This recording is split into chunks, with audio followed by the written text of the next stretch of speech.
ગુજરાતમાં છેલ્લા ઘણા સમયથી એક ચિંતાજનક ટ્રેન્ડ જોવા મળી રહ્યો છે, જેમાં વારંવાર શાળાઓ, સરકારી કચેરીઓ અને અદાલતોને બોમ્બથી ઉડાડી દેવાની ધમકીઓ મળી રહી છે. પરંતુ હવે આ ધમકીઓનું સ્તર એટલું વધી ગયું છે કે સીધું રાજ્યના પાટનગર ગાંધીનગરમાં આવેલી ગુજરાત વિધાનસભાને જ ઉડાડી દેવાની ધમકી આપવામાં આવી હતી, જેનાથી માત્ર સુરક્ષા તંત્ર જ નહીં પરંતુ સમગ્ર રાજ્યમાં ભયનો માહોલ સર્જાયો છે. ત્યારે ગુજરાતના ઇન્ચાર્જ ડીજીપીએ પત્રકારો સાથે વાત કરતા શું કહ્યું, આવો વિગતે વાત કરીએ આ અહેવાલ. નમસ્કાર, હું ચિરાગ વર્ષાબેન, આપ જોઈ રહ્યા છો સ્વમાન. ગુજરાતમાં છેલ્લા કેટલાય સમયથી સતત ધમકી ભર્યા ઈમેલ મળવાની ઘટનાઓ વધી રહી છે. અઠવાડિયે એક બે વાર શાળાઓ, કચેરી અને અદાલતોને બોમ્બથી ઉડાડી દેવાની ધમકીઓ મળી રહી છે, જેના કારણે રોજિંદી કામગીરી પર પણ અસર પડી રહી છે અને નાગરિકોમાં ડરનો માહોલ ઊભો થયો છે.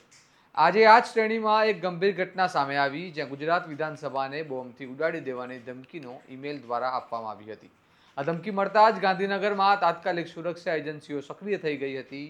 પોલીસ, બોમ્બ સ્ક્વોડ અને અન્ય સુરક્ષા ટીમો ઘટના સ્થળે દોડી આવી અને સમગ્ર વિધાનસભા પરિસરમાં સર્ચ ઓપરેશન હાથ ધરવામાં આવ્યું હતું.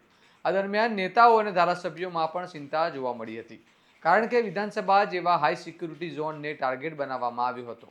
જોકે હાલ સુધી કોઈ શંકાસ્પદ વસ્તુ મળી આવી નથી, જેના કારણે પ્રાથમિક રીતે આ એક અફવા અથવા ડર ફેલાવવાનો પ્રયાસ હોવાનું માનવામાં આવી રહ્યું છે.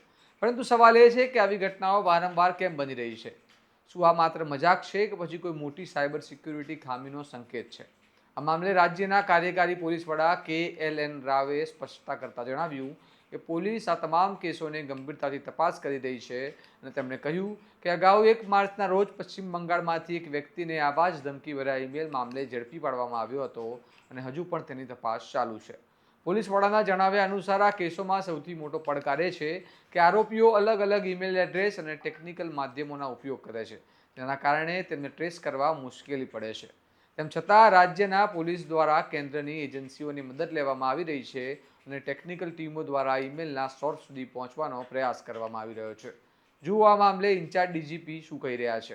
દેશમાં અલગ અલગ રાજ્યોમાં અને અલગ અલગ શહેરોમાં આવી રીતે ઈમેલ, ધમકીભરી ઈમેલ આવતા હોય છે અને આપને પણ ખબર છે કે છેલ્લા 1-2 મહિનાથી આ પ્રકારની બોમ્બથી ઉડાવવાનો ઈમેલ્સ આવી રહી છે. આ દિશામાં Ahmedabad cyber crime, cyber centre of excellence and cyber cell વિભાગ આ બાબતમાં ઊંડાપૂર્વક તપાસ કરી છે અને જે ઈમેલ મોકલનાર છે એને પણ આપણે અરેસ્ટ કરવામાં સફળતા મળી છે. એ સૌરભ વિશ્વાસ કરીને એક વ્યક્તિ હતો, એમને 1 માર્ચે અમે વેસ્ટ બેંગોલથી અરેસ્ટ કરવામાં આવેલું છે અને એના ઉપરથી આપણે ઘણી બધી માહિતી મળી છે.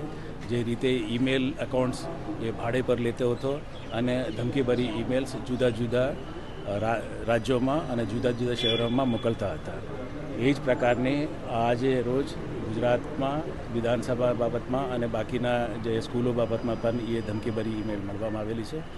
એના અનુસંધાને ગુજરાત પોલીસ તમામ જે સ્ટાન્ડર્ડ ઓપરેટિંગ પ્રોસિજર્સ છે કે dog squad and bomb disposal squad એ તમામ ચેકિંગ વગેરે કરવામાં આવેલું છે. કોઈ શંકાસ્પદ વસ્તુ મળી આવેલ નથી અને મારે નમ્ર વિનંતી છે કે કોઈ પ્રજા એને ગભરાવાની કોઈ જરૂર નથી. ગુજરાત પોલીસ સક્ષમ છે, એને ઊંડાપૂર્વક તપાસ કરશે અને જે કંઈ એના પાછળ છે એને સફળતાપૂર્વક એને પકડવામાં આવશે.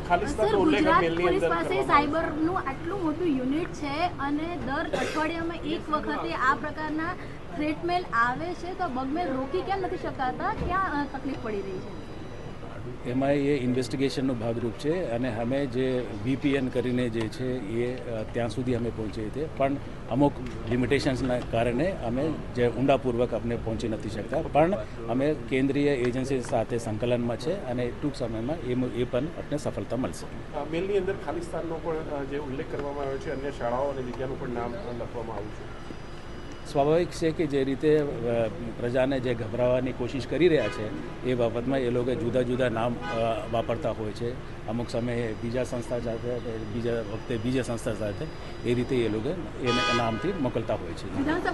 આજના દિવસની ધમકી હતી કે ધમકીની અંદર 25 તારીખ સુધી ગમે ત્યારે બ્લાસ્ટ કરવાની ધમકી છે.